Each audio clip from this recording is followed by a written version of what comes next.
ওয়ালাইকুম দর্শক, clear camera. সন্ধ্যার পরে বেরোলাম ঘুরতে এপোলো হসপিটালের সাথে।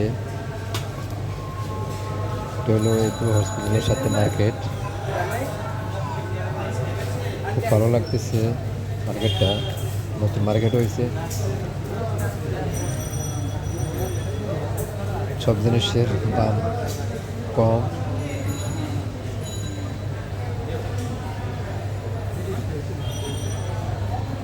ও ভিডিওটি যদি ভালো লাগে অবশ্যই শেয়ার করবেন, সাবস্ক্রাইব করবেন, পাশে থাকা বেল আইকনটি বাজিয়ে অন করে রাখবেন। ভিডিও দেখতে থাকুন, আশা করি ভালো লাগবে।